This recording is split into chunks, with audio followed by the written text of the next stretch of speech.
Mamá, si me escuchas, yo creo que sí. Reza para que yo pueda caminar y esta gente me ayude. Ela tinha apenas 13 anos, estava indo para a escola, tinha prova de matemática naquele dia, mas o destino dela não era uma sala de aula, era um buraco fundo, sujo e frio, no meio dos escombros de uma cidade que deixou de existir. Durante 3 dias, Omaira Sanches ficou presa com água até o pescoço. Sem comida, sem luz, sem saída, o mundo assistiu, chorou e se revoltou, mas não conseguiu fazer nada. Diante daquela situação agoniante, Omaira, em sua maior inocência, disse, abre aspas, me ajuda, eu não quero me atrasar, fecha aspas. Essa não é uma história sobre vulcões, é sobre uma menina, sobre o abandono e sobre a imagem mais dolorosa já feita sobre a impotência humana. Vamos agora conhecer quem era Omaira Sanches antes de se tornar o rosto de uma tragédia. Olá, que bom ter a sua companhia. Eu me chamo Monique Simões e você está no canal Além da Sexta-feira. Se essa é a sua primeira vez aqui, seja muito bem-vindo. Aqui eu narro para vocês as histórias mais ousadas do mundo dos crimes reais, casos não resolvidos e também mistérios e eventos que desafiam até a compreensão humana. Peço que, se você gostar desse canal, clique no botão se inscrever, deixe o seu like e comentários. Não esqueça também de ativar o sininho, porque sempre que eu postar um vídeo novo aqui, você será notificado. Agora pegue o seu café, se acomode onde você quiser e venha explorar comigo o lado mais obscuro da realidade dessa história. E lembre-se, a sua curiosidade será sempre bem-vinda por aqui. Para entendermos essa tragédia que aconteceu com a Omaira Sanches, precisamos entrar na história de Nevado del Ruiz, o vulcão que fez a cidade de Armero deixar de existir no mapa.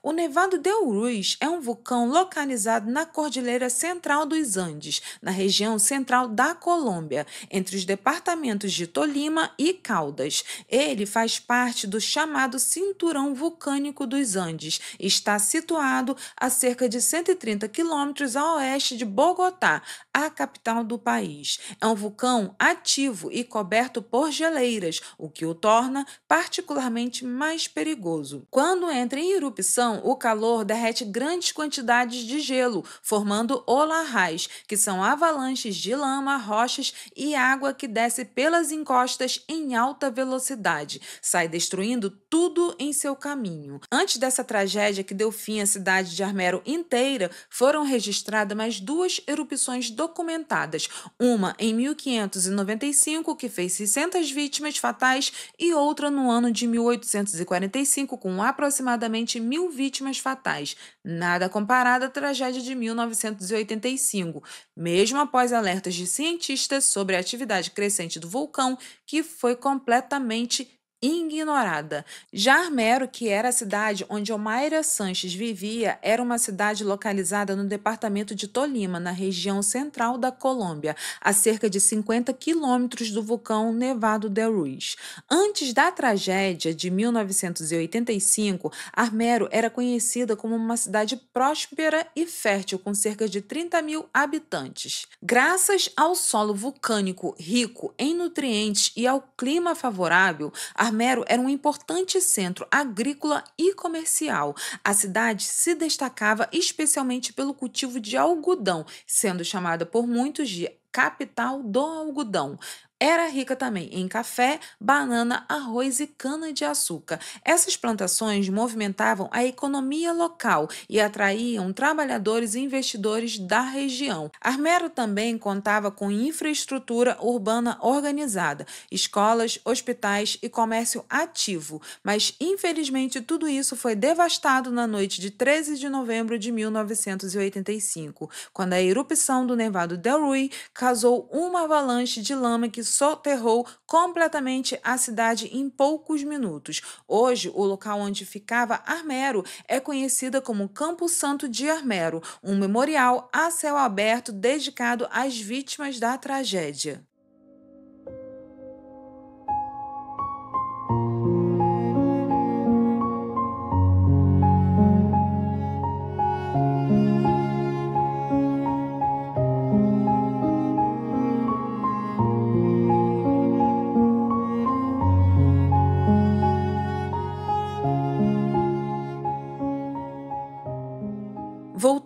jovem Omaira Sanches, ela era só uma menina de 13 anos vivendo em Armero, nessa cidade pacata da Colômbia. Gostava de estudar, era dedicada, curiosa, tímida com estranhos, mas risonha com quem conhecia bem. Tinha sonhos simples, queria ser médica ou professora, mas ela ainda não tinha certeza sobre a sua futura profissão. Era uma jovem curiosa, ela era do tipo que perguntava demais como qualquer outro adolescente com essa idade. Porém, ela não ficava satisfeita com qualquer resposta. Em um desses dias, de pura curiosidade, Omaira fez a seguinte pergunta à sua mãe, abre aspas, mãe, se o vulcão acordar, a gente corre para onde? Fecha aspas. Será que era apenas uma pergunta inocente ou uma preocupação constante na cabeça dessa jovem menina?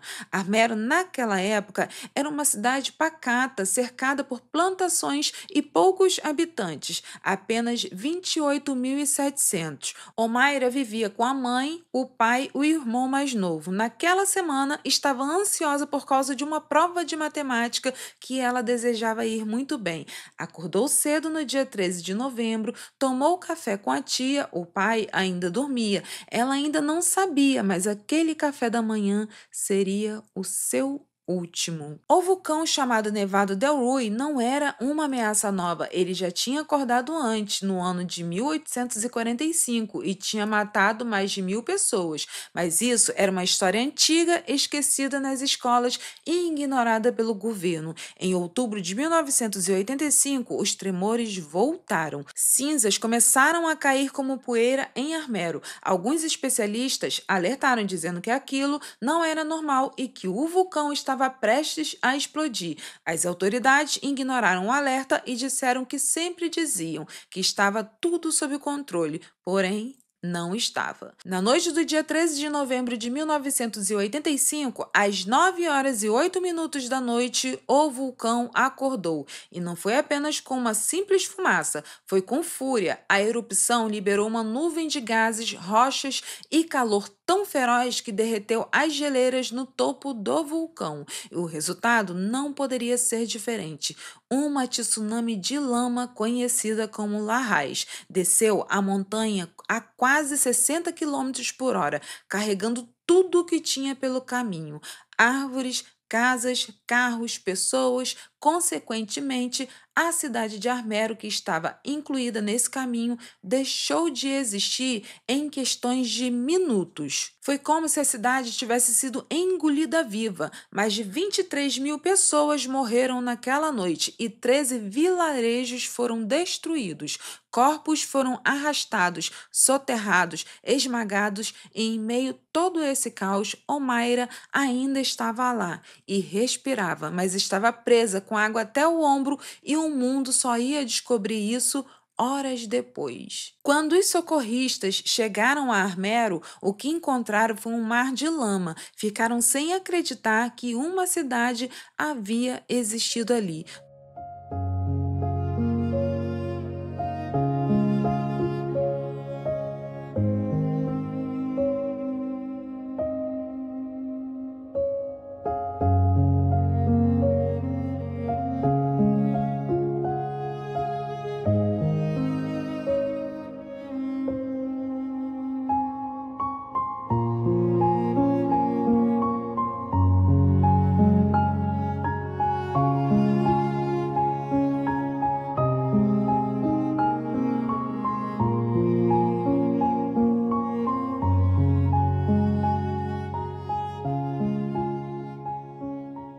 Tudo estava coberto, nada mais lembrava uma cidade. Porém, em meio aos destroços, uma voz fraquinha chamava por ajuda.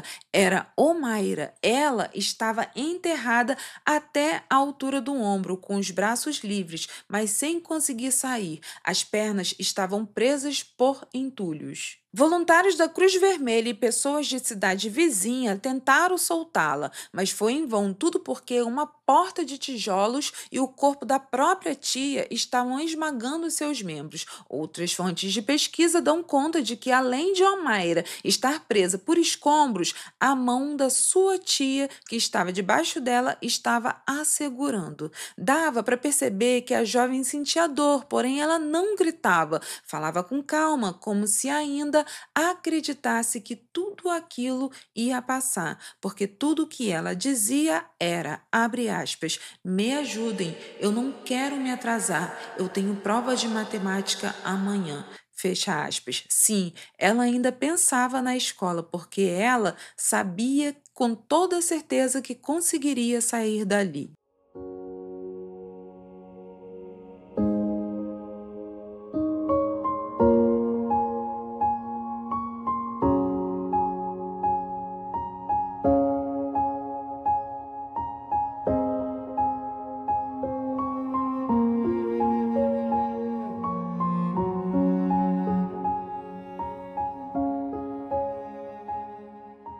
Por quase 60 horas, bombeiros e voluntários ficaram ao lado dela, deram água com uma colher, refrigerante, biscoito, fizeram tudo o que podiam, menos o que ela mais precisava.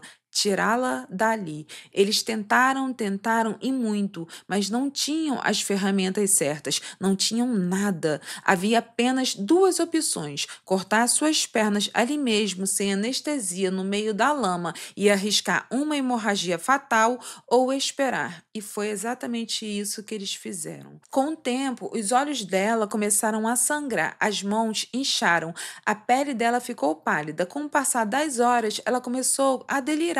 Uma hora cantava baixinho, outra hora perguntava sobre a mãe. Na terceira noite, já não respondia com clareza. Quando a gente assiste os vídeos da Omaira, a gente consegue ter uma dimensão do que estava realmente acontecendo com ela. A gente consegue perceber que a vida parecia estar escorregando dela a cada minuto que passava. E o mundo inteiro assistia impotente. Yo vivo porque tengo que vivir. Y apenas tengo 13 años para morir no puedo. Às 10 horas da manhã do dia 16 de novembro, o corpo de Omaira sucumbiu àquela prisão a céu aberto e ela morreu de gangrena, infecção, exaustão e, bem provável, cheia de esperança.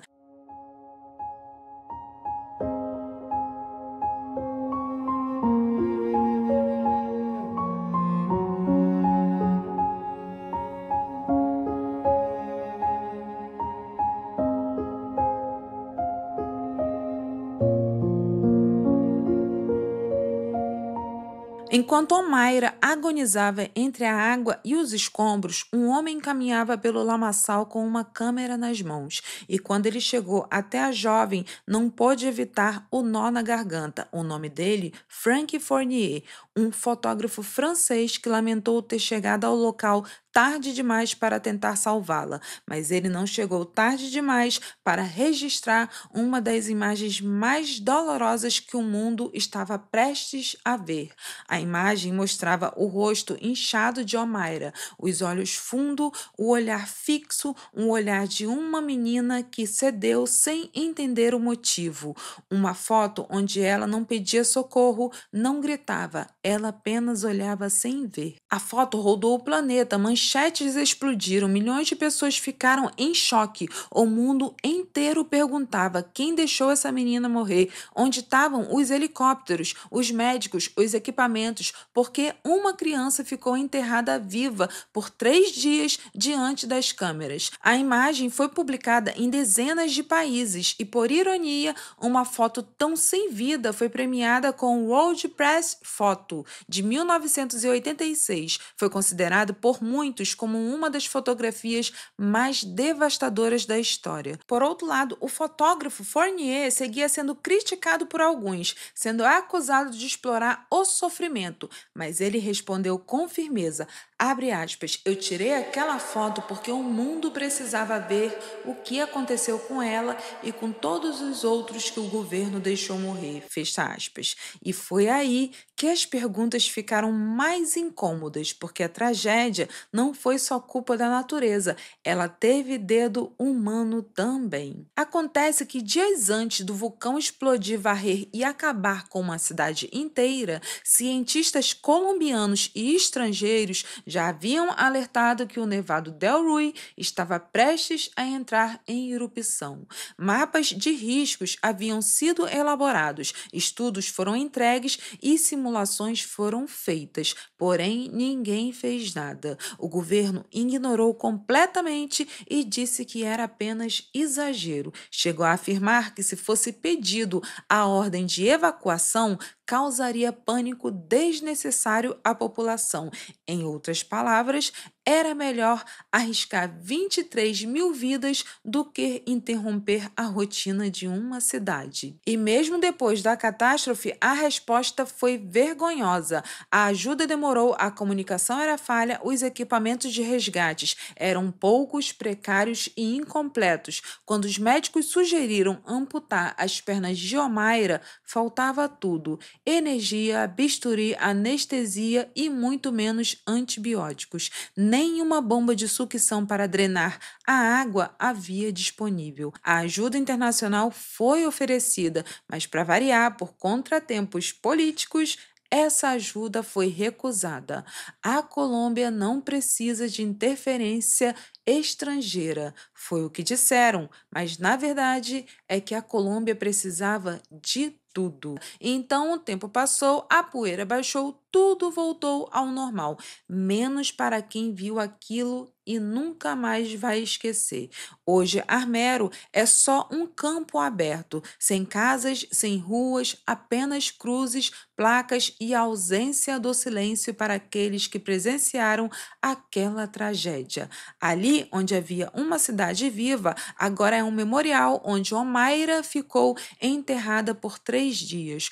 Hoje, há flores, velas e nomes. A imagem de Omaira Sanches virou bandeira, inspirou livros, músicas, documentários. Fez o mundo questionar como tratamos os pobres, os esquecidos e os que vivem longe demais dos holofotes.